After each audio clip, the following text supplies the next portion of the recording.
Hello दोस्तों, welcome back to my channel. मैं थोलना भाई पीके में आपका स्वागत है। तो दोस्तों, आज का जो आपका टॉपिक है वो है आयन इलेक्ट्रॉन विधि से समीकरण को संतुलित करना। तो आज हम इस टॉपिक को क्लियर करेंगे। बहुत सारे रूल हैं, पर आपको कुछ भी नहीं याद करना है। जो मैं प्रोसेस बता रहा हूँ, इस प्रोसेस की सहायता से आप इस प्रश्न को आसानी से सॉल्व कर लोगे।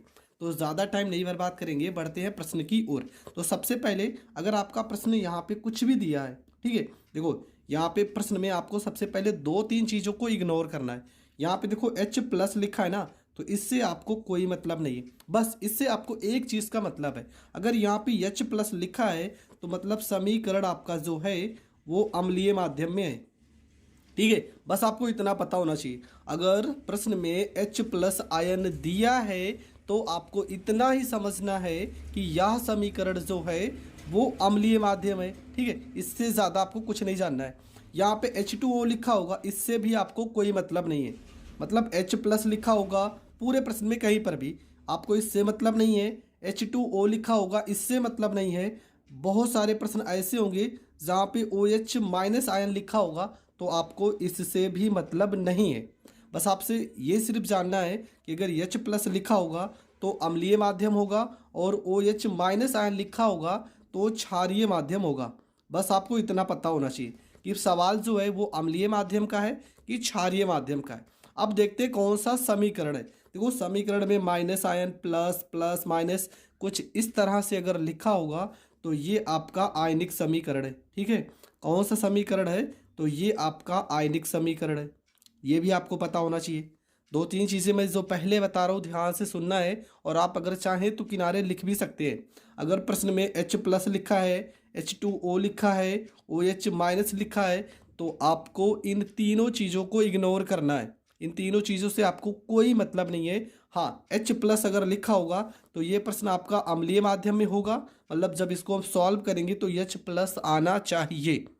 अगर OH माइनस आयन लिखा होगा तो ये क्षारीय माध्यम होगा, और सॉल्व करने पर OH माइनस आयन आना चाहिए। तो ये चीज़ आप समझ गए। अगर समझ गए हैं तो अब इस प्रश्न को हम सॉल्व करेंगे। देखो, तो इससे हमें मतलब नहीं है और इस जल से मतलब नहीं। देखो, यहाँ पे लिखा MnO4। अब Mn देखो यहाँ पे किसमें, तो यहाँ पर इसमें, तो इसका संबंध सीधा इससे कराएंगे। यहाँ पे C2O4 देखो, C लिखा है यहाँ पे और C वाला यहाँ पे है, इसका संबंध सीधे इससे होगा। तो आपको लिख लेना है, क्या लिखना है? आपको लिखना है Mn, और यहाँ पे लिखा है O, यहाँ पे लिखा है 4। माइनस आयन है तो माइनस आयन लगाएंगे, और यहाँ पे आपका लिखा है Mn पे प्लस में 2 चार्ज लगाए। ठीक है, इतना तो आपको आता है। इसमें अभी कुछ भी नहीं किया। देखो, Mn यहाँ पे था, इसमें था, इसलिए हमने इन दोनों को लिख लिया है। अब क्या करेंगे देखेंगे। यहाँ पे O देखेंगे, Mn यहाँ पर एक लोग हैं, देखो एक ही ना, यहाँ पर भी एक है। ये आप मत देखो, आपको आयन मतलब प्लस माइनस ये अभी देखना ही नहीं। आप सिर्फ देखो Mn संख्या में एक है और यहाँ पर भी एक है। O कितने हैं? देखो O 4 है और यहाँ पर O है नहीं। अगर O आपके पास 4 है तो आपको कुछ भी नहीं सोचना है, सीधा 4 जल के अणु को जोड़ देना है। बस जितने ऑक्सीजन होंगे उतने जल के अणु को आपको जोड़ देना है। तो ऑक्सीजन कितने? 4। तो जल के अणु को हमने 4 जल के अणु को जोड़ा है। अब यहाँ पर एक दिक्कत हो गई, यहाँ पे Mn एक है, यहाँ पे है O आपके पास 4 है, तो 4 से गुणा हो गया, O आपके 4 हो गए। पर हाइड्रोजन कितना हो गया? 4 दूना 8। तो 8 हाइड्रोजन इधर होने चाहिए। अगर नहीं है तो यहाँ पे 8H प्लस आयन यहाँ पे लगा देंगे। अब समीकरण आपका संतुलित हो गया है। देखो, H कितने? 8, यहाँ पे 4 दूना 8। Mn आपके पास एक है, यहाँ पे एक है। O आपके पास 4 है, 4 से इसमें गुणा हो गया, तो O आपके पास 4 हो गया। अब हम किसको समीकरण संतुलित करेंगे? अब हम आयन को करेंगे। देखेंगे यहाँ पे देखो 8 प्लस में आयन है। कितने प्लस में? 8 प्लस में आयन है, और एक माइनस में है, तो 8 में से एक घट जाएगा तो कितना आएगा? +7 तब भी तो आएगा। देखो, 8 में से एक घटेगा तो +7 आएगा। यहाँ पे कितने लोग हैं? यहाँ पे हैं प्लस में 2, इधर है प्लस में 2, इधर है प्लस में 7। दोनों तरफ आयन भी बराबर होने चाहिए। तो यहाँ पे 2 है तो इधर भी हम 2 करते हैं। अब 2 कैसे होगा? 7 में से अगर हम 5 को घटा देंगे तो 2 आ जाएगा ना। 7 में से 5 घटाओगे तभी तो 2 आएगा। तो 5 कैसे घटेगा? 5 अगर आपको घटाना है तो आपको 5 इलेक्ट्रॉन यहाँ पे लिख देना है। तो प्लस में 5 इलेक्ट्रॉन यहाँ पे हो गया। ठीक है, इतना छोटा छोटा पॉइंट आपको जानना ज़रूरी है। देखो कुछ नहीं करना है। देखो 7 में से 5 घटाएंगे तभी 2 आएगा। क्यों? क्योंकि यहाँ पे 2 है, इधर जितने आवेश होंगे इधर भी उतने आयन होने चाहिए। देखो यहाँ पे +2 है, 7 में से 5 घटा दिए, इधर भी 2 हो गया। अब हो गया, ये आपका हो गया समीकरण फर्स्ट। थोड़ा बेस मतलब मैं बता रहा हूँ इसलिए थोड़ा सा टाइम लगेगा। एक प्रश्न आप अच्छे से समझ जाओगे तो सारे प्रश्न कर लोगे। अब ये आपका हो गया समीकरण फर्स्ट। अब आते हैं दूसरे वाले को। तो यहाँ पर लिखेंगे C2 और यहाँ पे हो गया O, यहाँ पे 4, इस पे 2 माइनस है ना, 2 माइनस आयन है। और यहाँ पे लिखा CO2, CO यहाँ पे हो गया 2 हो गया। अब यहाँ पे देखेंगे C कितने हैं? C हैं 2, जबकि C यहाँ पर है 1। तो 2 करने के लिए हम 2 से कर देंगे गुणा। अब 2 C कितने हो गए? 2 C हो गए। O कितने होने चाहिए? 4, 2 दूना 4। मतलब आपका समीकरण ये संतुलित हो गया। यहाँ पे देखो 2 लोग माइनस में है, तो यहाँ पर भी 2 लोग माइनस में होने चाहिए। कुछ नहीं करना है, आपको 2 इलेक्ट्रॉन को जोड़ देना है। 2 इलेक्ट्रॉन को जोड़ देंगे। अब इधर भी 2 लोग माइनस में, इधर भी 2 लोग माइनस में हो गए। अब ये आपका हो गया समीकरण सेकंड। ठीक है, यहाँ तक आपको हर एक टॉपिक समझ में आना चाहिए। मैं फिर से बता दे रहा हूँ, आप समझिए। देखो यहाँ पे Mn 1 है तो यहाँ पे Mn 1 हो गया। O आपके पास 4 है तो आपको तुरंत जल के 4 अणु को जोड़ देना है। जैसे ही जल के अणु को जोड़ोगे हाइड्रोजन आ जाएगा, 4 दूना 8। आप 8 हाइड्रोजन इस साइड में जोड़ दोगे। अब आपको क्या संतुलित करना है? ये जो आयन लिखे है ना, इसको संतुलित करना है। यहाँ पे 8 लोग प्लस में, 1 लोग माइनस में, तो 8 में से 1 घटाओगे 7 लोग तभी तो प्लस में है। और यहाँ पे सिर्फ 2 लोग प्लस में है, इधर भी 2 लोग प्लस में होने चाहिए। तो 7 में से 5 घटा दोगे, 2 लोग प्लस में हो गए। तो 5 कैसे घटाया जाता है? तो इसको आप 5 इलेक्ट्रॉन लिख दोगे तो समझ लो 5 घट गया। ठीक है, 5 इलेक्ट्रॉन जोड़ने का मतलब ये कि 5 इसमें से घट गया है। और इसमें तो कुछ नहीं था, C आपके 2 थे तो 2 से गुणा कर दिया। ऑक्सीजन 4 थे तो 2 दूना 4 हो गया। यहाँ पे 2 आवेश माइनस में था तो 2 इलेक्ट्रॉन हमने जोड़ दिया। अब होगा क्या? हमेशा याद रखना कि इन दोनों समीकरणों में जो ये इलेक्ट्रॉन है ना, 5 इलेक्ट्रॉन यहाँ पे 2, अगर इस साइड अगर ये जुड़ा है तो दूसरे वाले समीकरण में दूसरी साइड में जुड़ेगा। अगर इस साइड जुड़ा होगा तो इस साइड जुड़ेगा। मतलब हमेशा एक साइड में कभी नहीं जुड़ेगा। ये चीज़ आप ध्यान रखना। जो इलेक्ट्रॉन होगा वो हमेशा विपरीत दिशा में जुड़ेगा। और इसको आपको काट भी देना है। यहाँ पे 5 है, यहाँ पे 2, इन दोनों को हम बराबर करते हैं। तो बराबर करने के लिए इस वाले समीकरण में हम करेंगे 2 से गुणा, और समीकरण सेकंड में कर देंगे 5 से गुणा, समीकरण को बराबर करने के लिए। ठीक है, तो 2 से गुणा करोगे तो हो जाएगा 2 पंचे 10। यहाँ पे हो गया इलेक्ट्रॉन, प्लस में 2 से 8 में गुणा करोगे 16 H प्लस हो गया, प्लस में 2 से इसमें गुणा करोगे 2 MnO4 पे माइनस हो गया, 2 से इसमें गुणा करोगे 2 Mn पे प्लस 2 हो गया, प्लस 2 से 4 में गुणा करोगे 2 4 जा 8 H2O हो गया। 5 से इसमें गुणा करोगे तो हो जाएगा आपका 5, यहाँ पे हो जाएगा 5 हो जाएगा, C2 हो जाएगा, O4 हो जाएगा और 2 माइनस में हो जाएगा।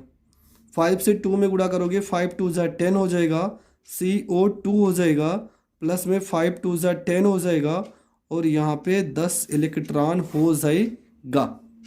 ठीक है, अब देखो 10 इलेक्ट्रॉन इस साइड है और 10 इलेक्ट्रॉन इस साइड है, तो इसको आप काट सकते हो। अपोजिट साइड में होगा तो आप इसको सॉल्व कर सकते हो, मतलब काट सकते हो। अगर कट रहा है तो काट दो।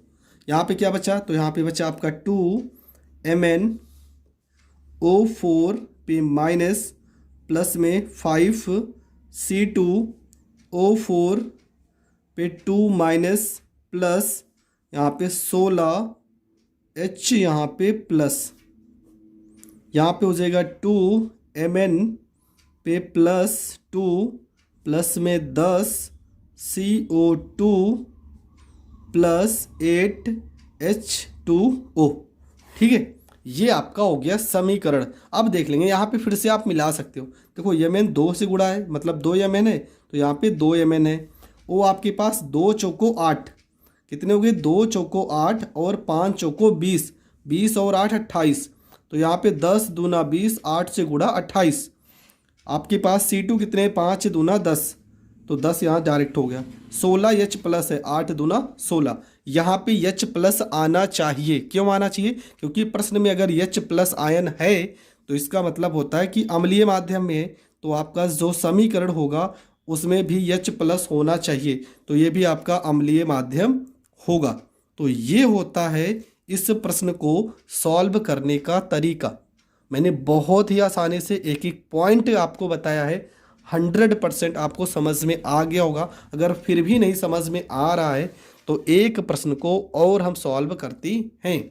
अब ये प्रश्न देख के आप थोड़ा सा कंफ्यूज हो गए होंगे कि यहाँ पे H प्लस नहीं है, तो इसलिए मैंने इन दोनों प्रश्न को इस वीडियो में लिया है ताकि आप इन दोनों प्रश्नों को समझ जाइए। अब यहाँ पे OH माइनस लिखा है ना, तो कुछ नहीं समझना है। सबसे पहला चीज़ तो ये सवाल किस माध्यम का है, तो ये सवाल है क्षारीय माध्यम का। सबसे पहली पॉइंट आपके दिमाग में ये आनी चाहिए। ठीक है, कौन सा सवाल है, तो ये सवाल है क्षारीय माध्यम का, और क्षारीय माध्यम का सवाल है तो कोई पहाड़ तो है ही नहीं। जैसे जैसे हमने बताया है सेम वैसे वैसे आपको करना है। तो यहाँ पे हमने कहा OH से आपको मतलब नहीं है, बस आपको इतना मतलब है कि क्षारीय माध्यम में, बस ये पता करने के लिए आप इसका प्रयोग करोगे। अब इसके बाद इसी P को एक बार हम इसके साथ लेके चलेंगे और इसी P को एक बार हम इसके साथ लेके चलेंगे। तो क्या हो गया, यहाँ पे हो जाएगा आपका P और आपका बन रहा है PH और यहाँ पे 3 हो रहा है। ठीक है, क्या हो रहा है, PH 3 हो रहा है। अब H यहाँ पे देखो कितने हैं, H आपके पास 3 है, यहाँ पे तो है नहीं, तो आपको सीधा सा 3H प्लस यहाँ पे कर देना है बस। देखो H यहाँ पे 3 है तो यहाँ पे 3H प्लस कर दो, H के साथ तो प्लस साइन लगेगा, ये तो आपको पता ही है। अब उसके बाद यहाँ पे देखो 3 लोग प्लस में हैं, जबकि यहाँ पे तो कुछ भी नहीं है, पूरा पूरा 0 है, तो इधर भी तो 0 होने चाहिए। तो 3 लोग प्लस में, हमने कहा था जितने प्लस होंगे उतने इलेक्ट्रॉन को जोड़ देना है। तो यहाँ पे हम 3 इलेक्ट्रॉन को जोड़ देते हैं। कितने इलेक्ट्रॉन को, 3 इलेक्ट्रॉन को जोड़ देंगे और इसको मान लेंगे समीकरण फर्स्ट। बस हो गया, समीकरण फर्स्ट तो आपका सॉल्व हो गया। अब देखते हैं समीकरण सेकेंड को उठाते हैं। तो यहाँ पे लिखेंगे P और इससे आपका जो बन रहा है H2, यहाँ पे P, यहाँ पे O, यहाँ पे 2 और यहाँ पे माइनस आयन। ठीक है, अब यहाँ पर देखेंगे पहली बात तो यहाँ पे O कितने हैं, देखो O कितने हैं, 2। अगर O इस साइड में 2 है ना, तो इधर आपको बिना सोचे समझे जल के 2 अणु जोड़ देने हैं। ठीक है, जल की कितने अणु, 2 अणु आपको जोड़ देने। अब देखेंगे H कितने हो गए, 2 दूना 4, जबकि H यहाँ पे कितने, सिर्फ 2 हैं। अगर 2 हैं तो 2 जल के अणु हम इस साइड में जोड़ेंगे, 2H प्लस। ठीक है, समीकरण संतुलित हुआ। चलो अभी देखते हैं। अब यहाँ पे आपके क्या हो गए, देखो H कितने, 2 दूना 4, H यहाँ पे 2, यहाँ पे 2, यहाँ पे 4 हो गए। O आपके पास 2 O था तो यहाँ पे 2 हो गया। P आपके पास 1 है, यहाँ पर 1 हो गया। अब आवेश की बारी, आयन की बात करते हैं। तो आयन, यहाँ पे आयन में आपके क्या है, तो यहाँ पे सबसे पहले देखो 2 लोग प्लस में, यहाँ पे 2 लोग प्लस में, 1 लोग माइनस में। अगर 2 में से 1 घट जाएगा तब भी प्लस में 1 आ जाएगा। अगर प्लस में 1 है तो 1 इलेक्ट्रॉन आपको जोड़ देना है। जितना आपका बचेगा उतने इलेक्ट्रॉन आपको जोड़ने हैं और ये आपका हो जाएगा समीकरण सेकेंड। तो समीकरण फर्स्ट आ गया, समीकरण सेकेंड आ गया। अब क्या करना है, हमने कहा था जो ये इलेक्ट्रॉन होते हैं ना, ये आपको बराबर करने हैं। तो यहाँ पे 3 है, यहाँ पर तो 1 है, तो इस वाले में हम करेंगे 3 से गुणा। तो 3 से गुणा करोगे तो हो जाएगा 3 दूना 6 H2O प्लस में हो जाएगा 3, यहाँ पे P हो जाएगा, यहाँ पे हो जाएगा 3H2, यहाँ पे हो जाएगा PO, यहाँ पे 2 प्लस में 3 दूना 6H प्लस में यहाँ पे हो जाएगा 3 इलेक्ट्रॉन हो जाएगा। और समीकरण ये वाला लिख लेते हैं। यहाँ पे क्या था, 3 इलेक्ट्रॉन था, प्लस में यहाँ पे 3H प्लस आयन था, प्लस में यहाँ पे P था, और ये आपका क्या बचा है, यहाँ पे H2 है, यहाँ पे P और 2 है, माइनस है, प्लस में, सॉरी यहाँ तो ये था PH3। ठीक है, हमने इसको लिख दिया था, सीधा सीधा यहाँ पे क्या है पी एच यहाँ पे 3। अब इन दोनों समीकरणों को हम जोड़ देंगे। तो जोड़ेंगे कैसे, 3 इलेक्ट्रॉन यहाँ पे 3 इलेक्ट्रॉन यहाँ पे, ये तो जाएंगे कट, बचेगा आपका 3p में 1p। देखो 3p और 1p यहाँ पे है तो ये आपका हो जाएगा 4, यहाँ पे p हो जाएगा, प्लस में यहाँ पे 3H प्लस लिखा है आयन, और यहाँ पे 6H2 है, प्लस में 6H2O है, और यहाँ पे आपका क्या बचा है, यहाँ पे 3 है, H2 है, यहाँ P है, O है, 2 है, माइनस प्लस में यहाँ पे 6H प्लस में यहाँ पे PH यहाँ पे 3। ठीक है, ये आपका समीकरण आया। लेकिन यह समीकरण क्या सही है? नहीं, क्योंकि सवाल में देखो OH माइनस था और हमने कहा था अगर OH माइनस है तो पूरे समीकरण में OH माइनस आना चाहिए। जबकि ये समीकरण अगर देखा जाए तो यहाँ प्लस आयन है, H प्लस आयन है, यहाँ पर भी H प्लस आयन है। इसको थोड़ा सा आप लिख सकते हो, इसको लिख सकते हो 4p प्लस में 6H2O, ये 3H प्लस है ना, इधर घट जाएगा तो 6 में से 3 घटा देंगे, यहाँ पे 3H2, यहाँ पे P और 2 पे माइनस, प्लस में H में से 3 गया 3 हो जाएगा, 3H प्लस प्लस में PH3। तो ये सवाल जो अभी समीकरण आया है ना, ये तो आपका अम्लीय माध्यम का है, जबकि सवाल में हमें क्षारीय माध्यम में सॉल्व करना है। हमने शुरुआत में ही बताया था। तो यहाँ पे OH आयन कैसे लाना है, तो इसका मैं एक जुगाड़ बता रहा हूँ। क्या जुगाड़ है, यहाँ पे कितने H प्लस आयन है, 3। तो आपको क्या करना है, 3OH माइनस आयन को जोड़ देना है, बस कुछ भी नहीं यार। जितने H प्लस आयन होंगे उतने आपको जोड़ देने OH आयन। तो यहाँ पे 3OH आयन और इस साइड भी 3OH आयन को जोड़ देना है, बस हो गया सवाल। यहाँ पे 4p हो गया, 4p हो जाएगा, प्लस में हो जाएगा 6H2O हो जाएगा, प्लस यहाँ पे 3OH पे माइनस हो जाएगा, यहाँ पे हो जाएगा आपका 3H2 हो जाएगा, PO2 पे माइनस। अब देखो यहाँ पे H प्लस, यहाँ पे OH माइनस। आपको पता है H plus OH minus ion मिलके क्या बनाते हैं, क्या बनाएंगे, जल बनाएंगे, जल। आपको पता होगा H प्लस OH जोड़ दोगे क्या बनेगा, जल। तो यहाँ पे हो जाएगा 3 अणु हो जाएंगे जल के, तो 3H2O हो जाएगा, और प्लस में क्या बचेगा, यहाँ पे PH और यहाँ पे हो गया 3 हो गया। ठीक है, ये चीज़ आपको एकदम कंफ्यूज नहीं होना है। H प्लस OH आयन दोनों को जोड़ोगे जल ही तो बनेगा यार। तो यहाँ पे जल बन गया। अब क्या करना है, देखो इधर भी जल के अणु है, इधर भी, जबकि अगर घट रहे हैं तो घटा देना है। तो यहाँ पे हो जाएगा 4p हो जाएगा, ये हो गया आपका 4p प्लस 6, जिसका चिन्ह जो नंबर बड़ा होगा, देखो 6 बड़ा है ना, तो 6 में से इस वाले 3 को घटाओगे तो इस साइड में आएगा 3H2O हो जाएगा, प्लस में 3OH माइनस हो जाएगा, और यहाँ पे हो जाएगा 3H2 PO2 पे माइनस हो जाएगा, प्लस में PH3 हो जाएगा, और ये आपका समीकरण हो गया संतुलित। ठीक है, समीकरण क्या हो गया, समीकरण आपका हो गया संतुलित। तो इस तरह के प्रश्न आपको पेपर में मिलेंगे और आपको छोड़ के नहीं आना है। देखो थोड़ा सा बड़ा प्रोसेस मैंने बताया, मैं चाहता तो ये सवाल आपको 2-3 मिनट के अंदर भी बता सकता था, लेकिन हर एक टॉपिक आपको समझ में नहीं आता, मैं पहले बता रहा हूँ। इसलिए मैंने एक एक चीज़ को, बहुत ही छोटी छोटी चीज़ों को इतने बारीकी से बताया है कि आप अब पूरी लाइफ इस सवाल को, इस तरह के सवालों को कभी नहीं भूल पाओगे। तो आई होप आपको ये प्रश्न भी बहुत अच्छे से समझ में आ गया होगा। तो दोस्तों मैंने 2 प्रश्न बहुत अच्छे से समझाए हैं। इसके अगला जो वीडियो होगा उसमें बहुत सारे प्रश्नों को मैं लेकर आऊँगा, तो वो वीडियो आप देखना ना भूलेंगे। तो मिलेंगे नेक्स्ट वीडियो में, तब तक के लिए जय हिंद, जय भारत।